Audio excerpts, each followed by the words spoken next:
This is how you can improve your sound quality in DaVinci Resolve from something like this into much better sound like this. So for that, go for the Fairlight tab at the bottom, then you will right click on your audio clip and go to Normalize Audio Levels. Here you will change the normalization mode to this one, and then you will set the target level to -3 and target loudness to -15.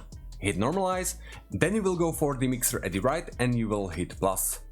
Channel and vocal channel. Here, first of all, we are going to turn on the high pass and change the frequency for 130.